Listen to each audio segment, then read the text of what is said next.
إذا بننتقل لهاي المرة طبعا كما السابق بعد مشاورات مع المنظمات المجتمع المدني والمهتمة بقضايا المرأة والشريكة في شبكة النساء العراقيات.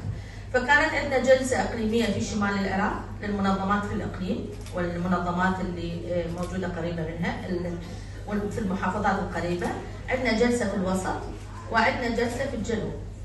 تم إثارة أنه ما هي أهم القضايا اللي تواجه النساء، فتم وضع لستة كبيرة من القضايا وعلى أساسها تم الاختزال أو تم أبرز القضايا اللي تواجهنا كنساء.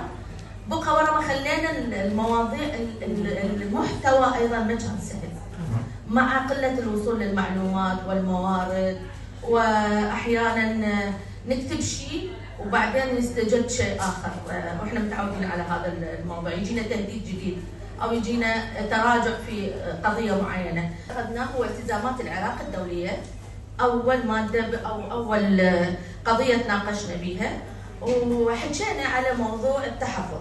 يعني كثير منكم يعرف أنه اتفاقية سيداو لما وقع عليها العراق صادق عليها كان عنده تحفظ على 5 قضايا، واحدة من القضايا الجنسية رفع عنها التحفظ، بقت 4 قضايا. فسيداو كانت في التقرير السابق في 2019 سئلت العراق وقدمت له ملاحظة ختامية انه شنو سويت بالمواد واو وزايد 2 واو و2 زايد اللي هي روح الاتفاقية. يعني دستور العراق كلنا نعرف على المساواة بين الرجل والمرأة والأسرة ككيان أساسي داخل الدولة العراقية. بعد هذا ماكو شيء اسمه أسرة حقيقية، ماكو شيء اسمه مساواة. يعني أنا من وين أبدي مساواة غير من بيتي؟ من أول خطوة إذا كان زوجي بس هسه أنا إجيت إلى بغداد، إذا كان زوجي ما يقبلاني ما أقدر أجي. خلاص حسب القانون، حسب القانون لازم كل الرغبة رجع إلى الزوج، كل الإرادات رجع. كل هاي السنوات عملنا واشتغلنا، ودولة العراق مو مثل الدول الأخرى. يعني أساساً دولة العراق حتى على نظام البائد، حتى إحنا كشعب الكردي من 91 مختلفين تماماً. يعني عندنا حرية، المرأة كافحت بجهد كبير على تعديلات قانونية بإقليم كردستان، وهذا جهد طبعاً أغلب النساء القويات هسه موجودات داخل بغداد كان بإقليم ساندونا، ووصلنا إلى هذا المرحلة. قدرنا المرأة العراقية إلى ومشاركة سياسية فعليا، بس في الآخر يعني بمجرد بتشريع قانون أنت ترجعين إلى نقطة صفر. أكو خطط وطنية تتحدث عن إنهاء العنف ضد النساء، لكنه لما يجي على قانون تجريم العنف الأسري البرلمان يقف ضده، وماكو أي دفاع من قبل الجهات الحكومية الأخرى، لا من رئاسة الجمهورية ولا من رئاسة الحكومة بشيء آخر. ليش أقول من رئاسة الجمهورية؟ أجيب مثال عن السيراليون. بالسيراليون لما اجت قضية ختان النساء، البرلمان السيراليوني قال يستمر ختان النساء. رئيس الجمهورية قام بحملة وقام بحملة مو محلية فقط، حملة عالمية، وآباز نشرتها وقالت كل العالم كونوا مع الرئيس السيراليوني. قال ما يصير ختان النساء خطر. ضد المدونة انه النساء صديقات للنساء ورفيقات للنساء واخوات للنساء، فهاي نظرية المرأة عدوة المرأة انتهت. ثانيا انه النساء بوقوفهم مع بعض فعلا جرى تنفيذ حقيقي لمقولة تمكين النساء.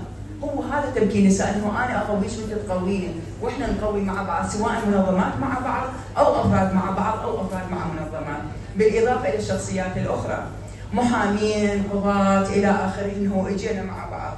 قضية المشاركة السياسية للنساء، اضافة الى قضية التعليم والعمل، قانون الاحوال الشخصية، قانون الناجيات والتحديات التي تدور حول هذا القانون. ذكر الست هناء انه هو يعتبر فرصة مهمة طبعا ضمن آليات العدالة الانتقالية والى اخرها، لكن هذا ما يعني انه احنا ما نشير الى كمية الاشكاليات اللي موجودة في هذا القانون والثغرات اللي ما غطاها القانون، اللي تعتبر من ابرزها الغطاء القانوني، قضية العلاج النفسي، توفير الدور الآمن للناجيات، بينما هو اكتفى بقضية التعويض المادي والأضرار المادية وأهمل بقية الجوانب. يكون المحور الثاني هو قضية مسار الحركة النسوية، تعزيز مسار الحركة النسوية، ولا سيما تعزيز دور النساء من أجل الحقوق، حماية حقوقهن، ومن أجل أيضا تعزيز تطوير مشاركتهم ودورهم في قضايا لا سيما أمامنا التضامن النسوي. التضامن النسوي اللي يشكل محور أساسي اليوم في قضية تعزيز وضع المرأة. بدون التضامن بين الناشطين والناشطات وجميع منظمات المجتمع المدني أنا أقول لن نستطيع أن نتقدم خطوة واحدة، خاصة في ظروف التراجع، في ظروف العدائية، في ظروف محاولة أيضا تحجيم دور منظمات المجتمع المدني، بل والتجاوز على منظمات المجتمع المدني لا سيما الناشطات والناشطين.